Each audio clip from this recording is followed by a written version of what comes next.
Hey everyone, welcome back. In today's video, I am doing another one of my Unspoken beauty series, and in today's video, we will be talking about menstrual cup. Now, this is what a menstrual cup looks like. Mine is from a brand called True Cup.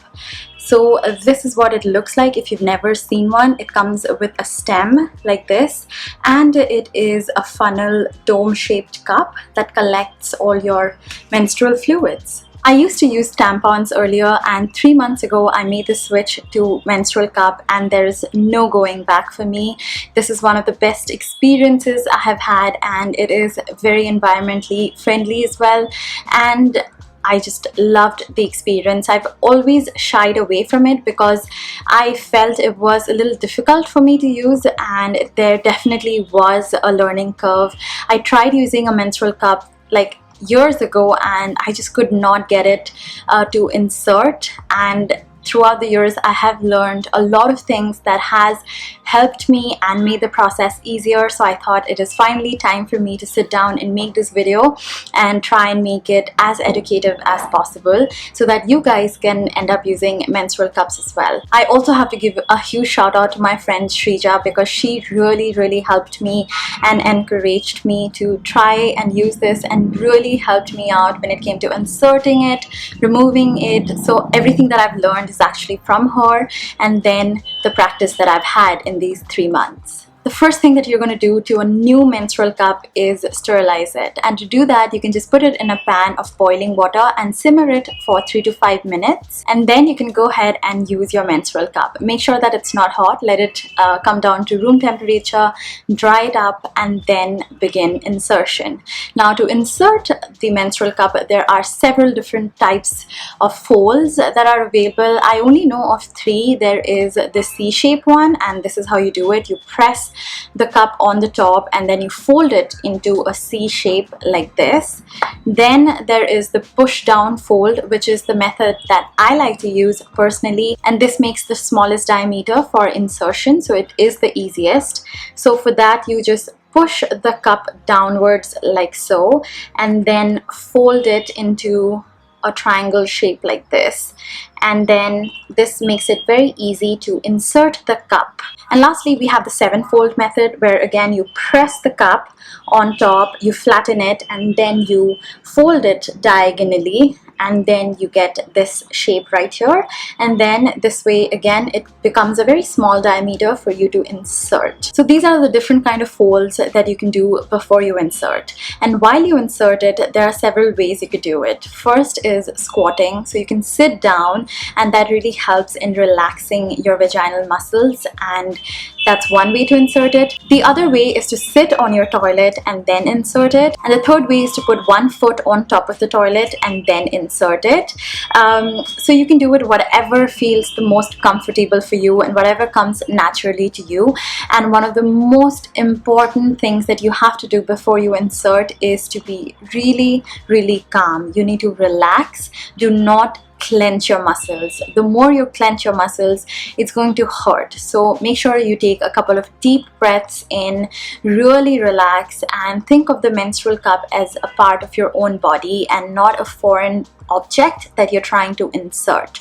So the more relaxed you will be, the more comfortable the process is going to be. Everyone's cervix is placed differently, so how deep you insert it depends on you, and when you insert it, it's not supposed to be felt. So if you feel it still, you need to go in and wiggle the position a little bit. That means it's not inserted correctly. If it's inserted correctly, you cannot feel a thing. Another important thing that you need to keep in mind before you invest in one is the size of the menstrual cup. This is small. You also get it in medium and large, and it also really depends on your age and if you've given birth. To remove the menstrual cup, go and find the stem. The stem is really going to be your guide, and then pinch the end of the menstrual cup so that the vacuum and the suction breaks down, and then slowly wiggle it out. If you also feel after a couple of uses that the stem is too long for you, you can always go ahead and cut it as short as you like. Pulling the menstrual cup out is actually one of the most daunting things about wearing the cup. So again, you really need to relax. Do not worry, this is not going to get lost anywhere. You have your cervix, so there is no way it's going to cross that, so it's not lost anywhere. And while you remove it, you have to use your vaginal muscles. You have to kind of clench, not clench, but you have to kind of use your muscles to contract the cup downwards, almost like the same action that you do when you are constipated.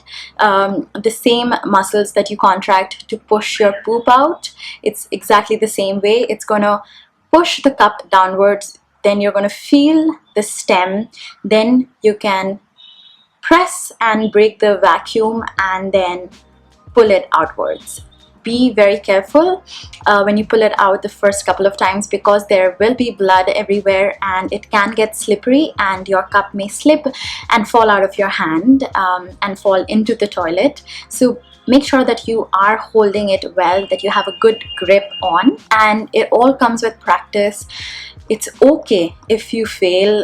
You always should focus on effort and not the failure and not the outcome. So the more you practice it, the better it's going to get, and once you get the hang of it, it is one of the best practices ever. Like, I love using my cups now.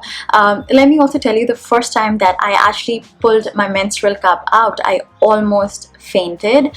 Firstly, it was I don't think it was the sight of the blood as much, it was the smell of blood.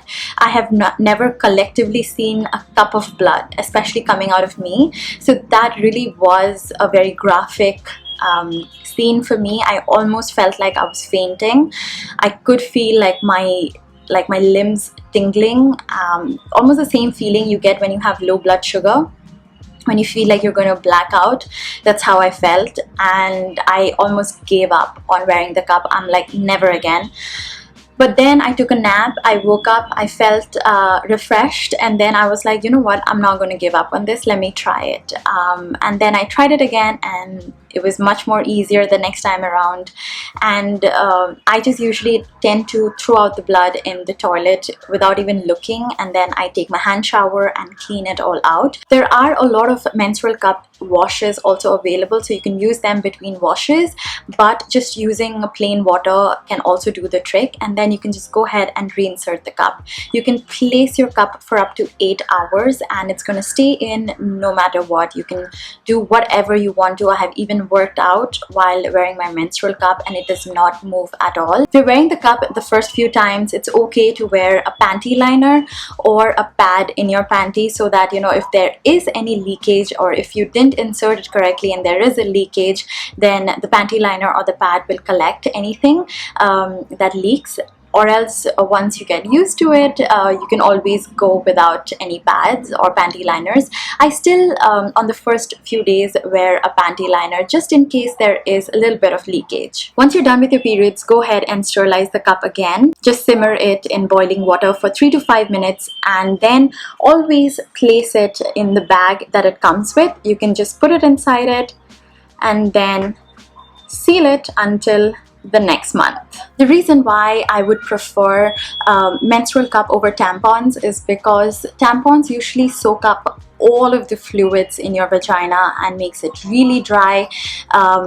But with menstrual cup, you still have your normal fluids there in the vagina, which really helps in maintaining the healthy environment in the vagina. And it is, the menstrual cup is only collecting the blood without disturbing the natural environment. And also menstrual cups are reusable, so you are being kinder to the environment. And with tampons, there's also chances of having a toxic shock, and also a lot of lint and cotton is left in the vaginal canal from using tampons regularly. And also the experience of wearing menstrual cup is so much more seamless. There is no odor, there's no menstrual odor, because the odor usually happens when the blood reacts to the oxygen outside, but there's no such thing. The blood is collected and then you just throw it out, and it's very, very hygienic, it's very clean, it's super convenient once you get the hang of it. And one cup will last you for like 10 to 12 years, which is honestly really good. You don't have to replace it very often, and yeah, I have no cons for it, honestly. So I think that sums up most of it. If I were to give you like a few tips, it would be to just relax. Like, you really need to relax, and if it's not working out this time, try it on your next periods. The second tip would be to really practice and not give up, but also don't go beyond the point where you are uncomfortable. And lastly, research a lot. Understand what your body is like, understand what is available in the market, and there are a lot of articles and videos available that you can watch and read and understand and learn how to use the menstrual cup, and then go ahead and do that. If you guys have already used it, and if you think that there are a few tips and things that you could write down in the comments down below that is going to help everyone, then please do so in the comments down below. I really want this to be an environment where people can discuss about this healthily. And that's it for today's video. I really hope this was helpful, and I hope you're enjoying my September series. Please make sure that you are subscribed to my channel so that you do not miss out on any videos, and I will see you in tomorrow's video. Bye!